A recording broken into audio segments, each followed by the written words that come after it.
everybody, I'm Chef Ben, and this is Questions of the Week, the show where I answer questions from the week. Obviously, I haven't been posting tons over the last couple of weeks because I've been sick and I was super busy a couple weeks ago. And so there haven't been a lot of questions. And I actually haven't done the Questions of the Week video in 2 weeks because I was sick and everything.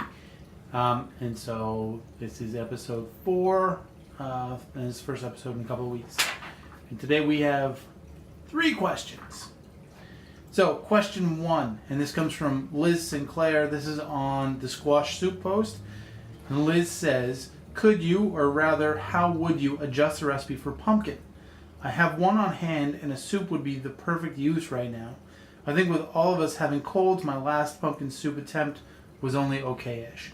So when it comes to using pumpkin in cooking, it really depends on the type of pumpkin, because not all pumpkins are good for eating. I mean, I think they're all edible. It's not going to kill you, but it's just some are much better than others. Most of the pumpkins you find in the grocery store in the fall, like especially in the run up to Halloween, are not really eating pumpkins. They're specifically bred for jack-o'-lanterns. Really, that's it. Eating pumpkins are typically a bit smaller. They have more meat. They have a higher liquid content. So if you are going to cook with pumpkins, make sure that you're getting like a pumpkin that's meant to be eaten. These are more typically found at farmers markets or like farm stores. So just ask the person at the counter. It might even say on the label what it's for. But make sure you have an eating pumpkin. And if you do, then you can make the soup the exact same way. And again, this is the roasted butternut squash soup post. So you would just cut the pumpkin up, peel it, cut it up, take the seeds out, roast it, and then make the soup as you would with the squash. Because really, the pumpkin and butternut squash have very similar flavor profiles. Okay? Question 2. This is from Instagram, and this is from Tina's Joy Diaries. And this is also on the squash soup post. And she says, how big were the cubes? So I diced the squash into cubes before I roasted it. I did this to get more surface area in the squash so I could get more of that roasted flavor. If I just cut the squash in half and roasted it, there's not nearly as much surface area to get that roasted flavor into the soup. And the cubes I cut were, I don't know, probably like 1 inch by 1 inch. But it really doesn't matter how big the cubes are. Like you don't want half the squash as a cube. But I mean, as long as they're all fairly even, that's really what matters. And they don't even have to be the same shape. Really, I mean, it doesn't matter if they're all cubes. The squash is hard to cut into even cubes because there's that big center part. So I'd say about 1 inch by 1 inch. You can go as small as a centimeter by centimeter, whatever. Just cut it up, chunk it up, and then roast it off. Again, you're really just trying to expand the surface area of the squash so you can get more of the roasted flavor into the soup. And now finally, this question is from Perry Jeanette. This is on, I think, the spinach salad post from, I think that was like almost 2 weeks ago now. This question has nothing to do with that post, but I thought it was an interesting question, and I thought that you might like to hear it. So, Perry Jeanette says, random question, and I'm going to read this, the wording might be a little weird. Random question, going to roast an organic chicken, then use my Instapot to try making bone broth. Saving all my vegetable scraps in the freezer to toss in. Onion skins, cabbage, green onion, carrot tops. I read that eggshells will add calcium. Will the cabbage and carrot tops be too strong? Apple cores? Toss in all in and pressure cook. Strain then drain some. Cook or make soup.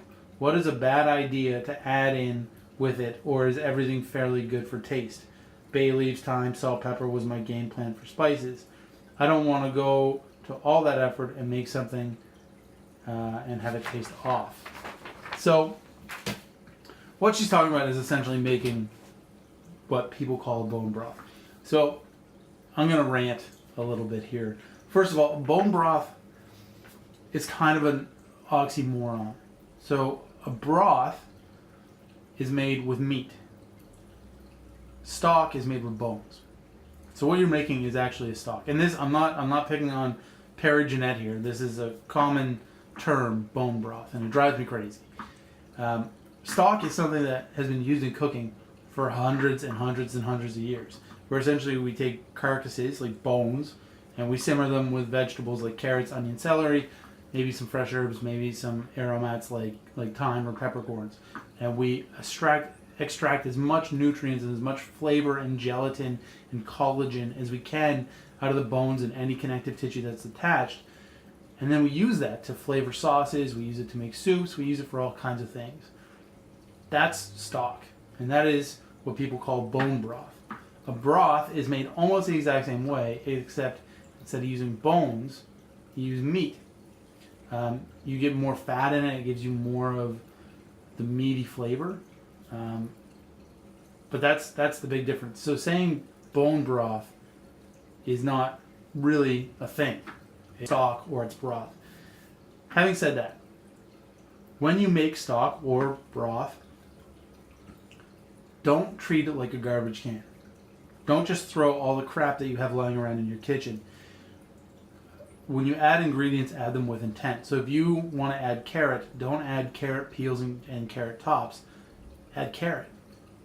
Like you can leave the peel on the carrot and the top on the carrot, that's fine. But don't just add all the garbage from your kitchen. Add things with intent. So instead of adding onion peels, add onion. Instead of adding onion tops and peels, carrot tops and peels, add carrot. That's how you get the flavor. Yeah, there's flavor in the peels and the tops and everything, but I mean it's marginal compared to what you're going to get out of a whole onion or a whole carrot. Now, other things I generally add are celery. Now, in cooking, we have something called mirepoix, which is 2 parts onion, 1 part carrot, 1 part celery, and that's what goes in a stock.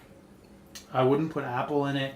I wouldn't put cabbage in it, anything like that. If you want cabbage and apple in it, wait and make a soup out of the stock later, and then put cabbage and apple in that. The stock or bone broth really is just about extracting as much flavor and collagen and good things from the bones.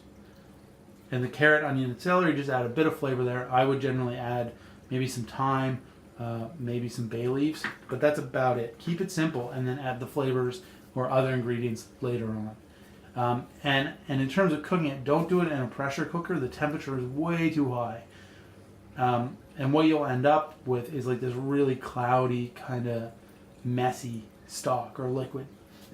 So when you make a stock, what you want to do is put everything in the pot, cold water to start, bring it to a boil, reduce the heat to simmer, and let it go. I actually have a beef stock on right now. Start with cold water because when hot water hits the bones, it's going to melt some of the fats and you're going to get a cloudy stock, which is, it's not really going to affect the flavor, but it's going to affect how it looks. So start with cold water, and all this scum and stuff's going to float to the top of the stock, and then you just kind of scrape it off with a ladle or like a perforated spoon, and you collect all that foam and garbage that goes to the top, you discard it, and then what you're left with at the end is this pot full of bones and used up carrots and celery, and you strain that, and the liquid is what you save, and it's this clear golden or dark brown liquid depending on what kind of stock you're making, and with that you can do a lot of things. So that's kind of my rant on bone broth. Bone broth is an oxymoron. It doesn't exist. It's either stock or it's broth. I mean, I guess you could make a bone broth by using bones and meat, but that's, 2 things becoming one. It's not just made with bones. So to answer the question, keep it simple and then add flavors later on. Yeah. And you can make stock out of any kind of bones. You can do it with rabbit, you can do it with chicken, turkey, pork, beef, anything at all. If you want a dark stock, roast the bones and the vegetables. If you want a light stock, just put them in raw. It's really that simple. Yeah. I think that's it. This has been Questions of the Week with me, Chef Ben. Thank you for watching. As always, I really appreciate it. What else is going on? We have dinner with Ben coming up on Monday. We have 2 very special guests this week. That is November 12th, I believe. We're going to have a big giveaway.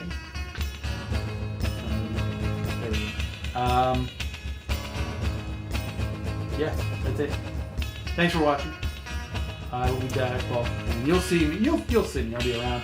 We'll be back with another Questions of the Week video on Friday next week. Thanks.